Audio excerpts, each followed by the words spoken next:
Hi, welcome back to another episode of Things I Like. I'm Claire. I make stuff, music, art, I take photos, all that. And I've been working on this series to talk about things that inspire me and whatnot. And the last two episodes talked mostly about music, but today I wanted to talk about something different, that being this book. The first time I read Solanin, a one-shot manga by Inio Asano, I was a freshman in high school. It was my first week of high school and my first week on a campus for classes since March of the year prior because of COVID. And it was the first time I realized that my time as a kid was sort of limited and that I really needed to cherish it. And looking back 3 years later, I realized how sort of small I felt and how I was in comparison to the rest of the world and my peers and whatnot. And maybe not like physically, but everyone else just seemed so big and grown up, and I didn't really want that. I wanted to make stuff and I wanted to soak it all in because everything felt so fleeting, I guess. And especially with being in such an academically competitive environment, I wondered if my peers had the time to just rest. And, I still wonder if they have that time, but I don't really think so at this point because we actually have to do things now, but I digress. And Solenian focuses on 24-year-old Meiko Inoue, a recently graduated young adult. Meiko spends her days at an unfulfilling office job. She lives with her boyfriend Taneda, who can't support himself with his part time illustrator job, and together, with their friend group, they navigate their lives as new adults, new real adults, I guess, balancing their survival with their passions, the main one in this book being music and their band. I found this book in a couple of ways at different points of my life. I really liked Asian Kung Fu Generation's song of the same name, and then through that, I found the title of the book. And I only really looked into it a few years later when I was looking for a new manga artist to sort of look into. And I was somewhat familiar with Asano's work because of Goodnight Poon Poon, but I didn't really want to pick up a whole series, mostly because I didn't have the time or like the emotional capacity. So Solanin was my choice. I was drawn to this book for a number of reasons. So I'm a sucker for realistic fiction, slice of life, that kind of thing, and it's related to music. And this whole theme of navigating the uncertainties of adulthood is just something that I'm very interested in when I'm finding something to read. And also, it's just like, it's so beautiful. Like, the art style is so good. I love it. And even though I've read a lot of stories and consumed a lot of media in general since then, Solanin has stuck with me, and it's probably my favorite book ever. After giving this book a second read, I don't think my interpretation of the story and the message has necessarily changed, because I feel like the general theme of growing up, being an adult, navigating your passions, and surviving and all that, it's pretty straightforward and easy to understand in the book. But I do think the story sort of resonates with me a little more now that I'm closer to the characters' ages and just adulthood in general. And I decided to give this book another read. One, because it's a really good story, and two, I'm in the midst of college applications and the whole planning my future thing. And lately, I've kind of been feeling the stress of it all, but so have my friends and the people around me at school and whatnot. So even though we're all suffering a little bit, it's kind of comforting knowing that we're all in this together, similar to how all the characters in the book are just trying to live and be happy or content with their lives. And I wrote down some quotes that sort of stuck with me while I was reading, and I wanted to go over those. I think I'm gonna sort of rapid fire all these quotes because I don't know, I wrote like a couple sentences for them, and I don't really want to go too in depth because I don't want to spoil anything. So if you're interested in reading the book, then go check it out at a library or something or buy it. I don't know. But the first quote I wanted to do is in the beginning of the book when Mako's talking about life at her office job, and she says, "Who cares?" Like how most adults sort of get through their lives by going, "Who cares?" at whatever. And I don't know, I'm sort of a pro hater. Like, I don't know, it's a really bad habit, but I know that if I stress out too much on like smaller inconveniences and things that really don't matter in the grand scheme of things, I'll be wasting my time on things that actually matter. And sometimes leaving things at a who cares and moving on is sort of the best I can really do for myself.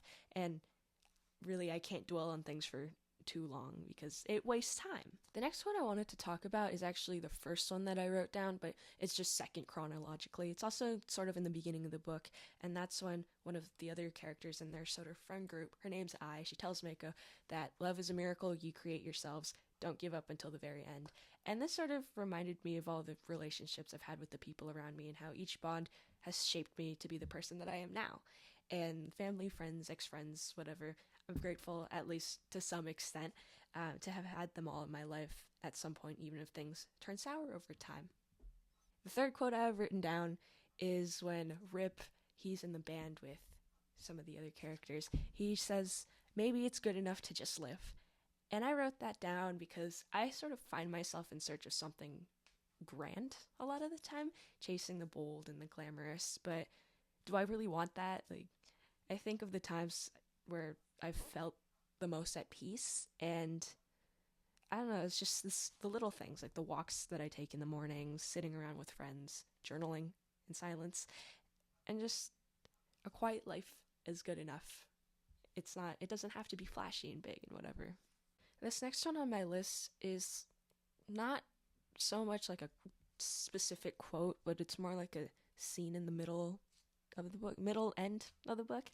And it's when Mako's with the band and she's like playing this one specific song in front of an audience, and it's her first show and whatnot. And she goes like, still, when the song ends, I'll go back to my usual life. And then the song ends and it's over and all that. And I've kind of related to this scene, like literally, because if you've seen the vlogs or my Instagram posts or whatever, I've played in front of a handful of crowds, and being on stage has just been very fulfilling and very fun and awesome.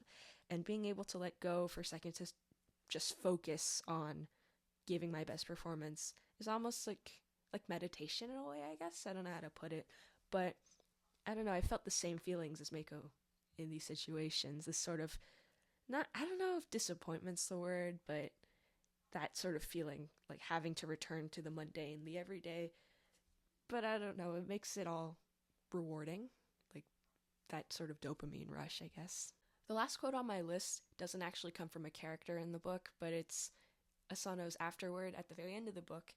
And the whole message he wrote sort of resonated with me because he talks about where he was as an adult while he was writing the book. That's sort of 24-year-old, like the character's young adult, unsure of what you're really going to do with life. That whole message sort of stood out to me. But the quote that I wrote down is near the end when he writes, but the most important messages in our lives don't come from musicians on stage or stars on television. They come from average people all around you, the ones who are just feet from where you stand. And I don't think I read the afterword of this story, at least not very well, the first time I read the book, but this really resonated with me the second time around, I guess. And the most meaningful pieces of advice have come from people closest to me, whether it be my parents, friends, teachers, peers, all that. And I've always had this desire to do something big, to make a name for myself. But over time, I've made an effort to not worry about status, to not equate stardom to success. And acknowledging the smaller, more bland things in life keeps me grounded and more appreciative of what I have, because I get to do so much, and there's so many people who don't have the same opportunities as me. When I was reading this part of the afterword, I was sort of thinking of advice that I've been given over the years and the people who've sort of said those pieces of advice. And the first thing that came to mind was when my math teacher told us to say, I get to do something instead of I have to do a thing. Because, I don't know, when you're looking at inconveniences in your life and you're dragging your feet and you're like, oh, I have to do this, there's like other people who don't get those opportunities. And especially, like, I think this applied to the math classroom especially, because a lot of the time my peers and I are like, I don't want to do the math homework, I have to do the math homework, blah blah blah. But like, it's there to help us, right? It's there to help us become better mathematicians and all that. And I don't know, it just helped me be more grateful of my situation. The last sticky note I have on my notebook isn't actually a quote, but it's just a random note I found at the end of my freshman year when I was planning for what would end up being the worst year of my time in high school. So far, anyway. Senior year's not over yet, but that was my sophomore year. And it's just like a list of classes that I was going to take or wanted to take, and then random other stuff that I don't know, but that's not relevant. I wanted to talk about the classes. I was planning this with my best friend at the time, and I don't know, it brought back memories. It was kind of funny. And I don't know, sophomore year was definitely a learning experience that rewired my way of thinking, my brain in general. Thank you, AP Chemistry, for that. And I was so excited to progress, so I thought it would be fitting to include it here because it's kind of relevant with the whole theme of the book. My nervousness for the future hasn't changed. There's still so much that could happen between now and next year, and it is a little scary to think about. Despite that, I'm still excited for what's to come, and I might not know how I'll be able to balance everything out as an adult yet, but who cares, right? I have other things to worry about right now. And I just took a calc test yesterday. I freaked out the whole morning, but then I realized, like, this isn't even a final for the class, and, like, in a couple years, this won't even mean anything. I probably won't even remember it, right? And I did what I could to prepare, so at the very least I gave it my best shot, and I got an 85% on it, so things are fine now. I was basically worrying for nothing, I guess, but even if they weren't fine, it's really not that big of a deal. There's still so much ahead of me, and I'm as excited as I am terrified. The people I'll meet, memories I'll make, the lessons I'll learn. There's just so much stuff to look forward to. And maybe I'm just being a little delusional right now because I finished something very beautiful. I spent like 2 hours writing this entry yesterday, and I didn't even get distracted once by my phone. I usually end up picking up my phone while writing my journal entries, like in the middle of it, even if they're just like half a page, which is kind of sad, but hey, whatever, right? And I'm so glad freshman me got around to reading Solanin, even if it meant my parents thinking I was being bullied because they caught me crying over the story the evening after the first day of school. It's silly. It's all silly. But I can't wait for all of this stuff to be done, for the weather to cool down. It's been like 100 degrees plus lately, and come on, man, it's October. But time is moving very quickly, and I don't know how to feel about it. But as long as I'm making good use of it, what does it matter, right? And this book is awesome. I can't wait to read it again in a few years, maybe when I'm 24, like the characters in the book. But yeah, maybe I'll have my own copy by then because I keep borrowing this from the library. It's not even from my library. I put it on hold. So shout out Hacienda Heights. But we'll see what happens. Maybe one day I'll get to read the epilogue. I actually found out recently that there was an epilogue, very limited, and I know what the sort of 50 pages are about, but maybe one day I'll get my hands on it somehow. This is the end of the video. Thank you for watching. It is a little bit different from what I usually post. I mean, it's not music related, but I mean, it is a little bit, but it's not as much music as it is me talking about art and a book that I really like. And yeah, maybe I'll do another video similar to this. Maybe I'll talk about books, talk about more music for sure. But yeah, I hope you stick around. Like, comment, subscribe, check out my music and my videos, the magazine maybe. I don't know. But I hope to see you soon.